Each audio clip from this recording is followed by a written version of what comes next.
One moment you feel like you're a puppet. You're just on the end of strings. The next minute, you suddenly realize that everything that you are aware of is inside your brain. So it's all you. And you get the two feelings go together. That I'm doing it all, but it's doing me.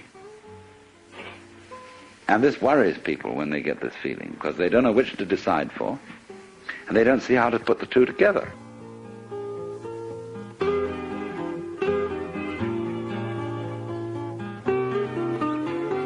Welcome to The Love of Wisdom with Alan Watts. As one of this century's most eloquent philosophers, Alan Watts introduced a generation in the West to the fascinating ideas of the Far East, the wisdoms of the Orient. In the 1960s and early 70s, he lectured throughout the English-speaking world and was recorded in a variety of settings, from seminars aboard his ferry boat, the Vallejo, in Sausalito, California, to keynote addresses at major universities. The author of some of the most influential books on philosophy in the 1950s and 60s, Watts is cited by artists, poets, and musicians as being at the epicenter of some of the deepest cultural changes in this century. As these programs demonstrate, his scholarship is timeless. We find his insights into the nature of reality are as compelling as they are entertaining. In 1969, Alan Watts was commissioned by IBM to work with their systems group of engineers. In an eloquent yet intellectually intense session on board the Vallejo, Watts shows how the universe comes at us and wiggles, and discusses how philosophical analysis is a game between the prickly people, who want definition, straight lines, and the gooey people. We're living in an age when there's been an enormous proliferation of techniques for subjecting every kind of natural process outside the human skin, and now increasingly inside the human skin, to some form of rational control. And as we succeed in doing this, it also becomes apparent that we're failing. That the process becomes of such a high degree of complexity that we begin to feel that we're standing in our own way. That everybody complains the state of affairs in the modern world, in the technological world, is so complicated that nobody can understand it. And nobody really knows what to do. The Western model of the universe is political and engineering or architectural.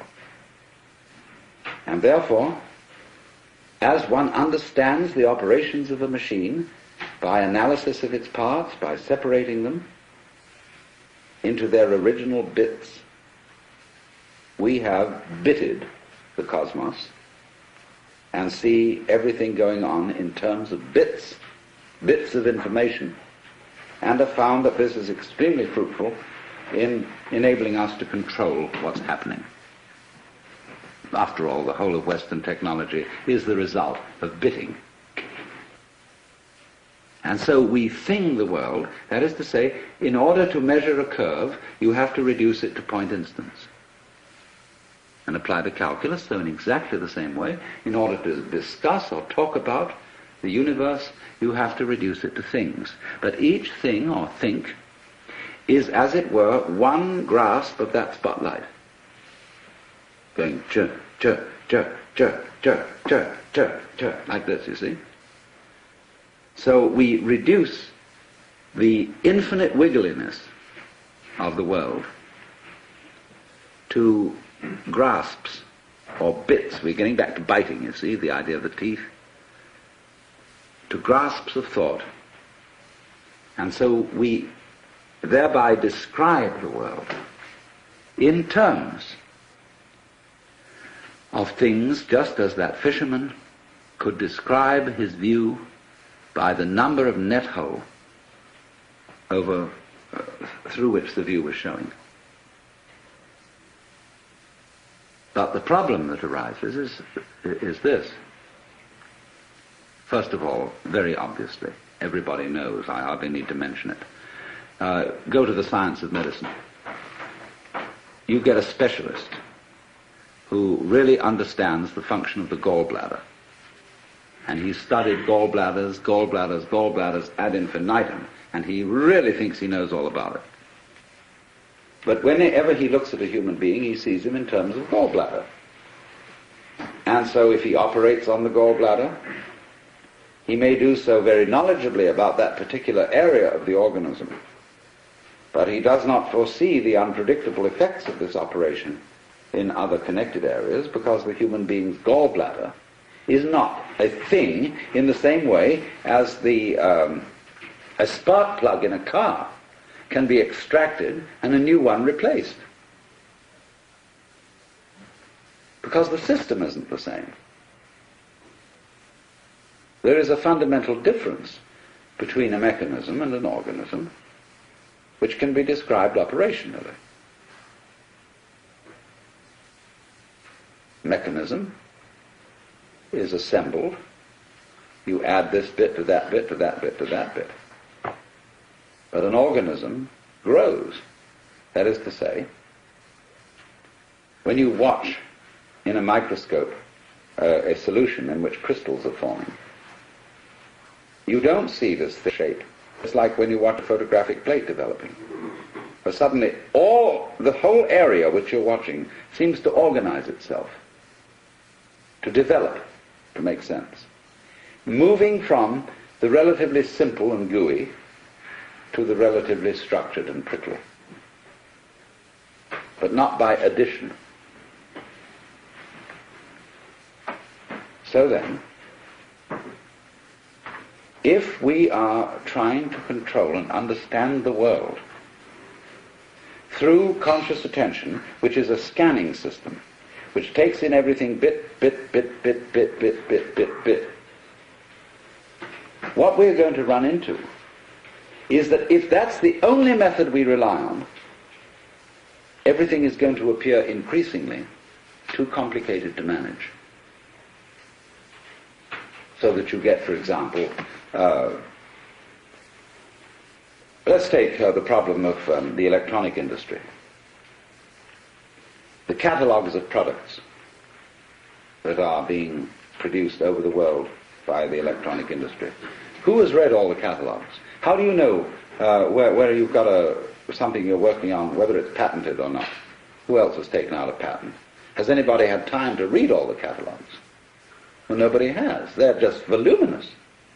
And it's exactly the same in almost any other field. There's an information explosion like a population explosion. How on earth are you going to scan all that information?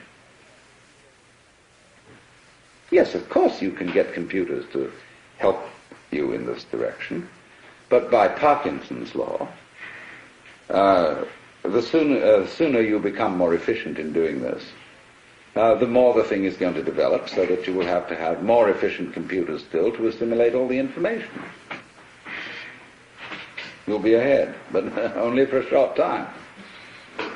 So you see, there's this problem of the sort of competition of consciousness, of its how fast can you go, duty, duty, duty, duty, duty, duty, duty, duty, duty, duty, duty, duty, and keep track of it, you see? And say, I've got a good memory, I can keep track of that. And you say to you, I bet you can't. I'll go more complicated than you.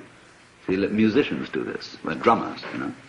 And they get things going, and they start, and so long as they count, and lots of musicians do count, it's crazy, but they do. And they count, and they out-complicate each other to the point where you can't retain it any longer in memory.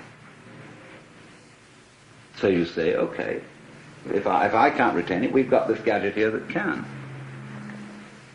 And we've got these marvelous mechanical memories, and they will retain it. And they'll go much more fancy. They'll go this duty, duty, duty at a colossal speed, like that, you see. But it's the same old problem. Because you get something that can outdo that.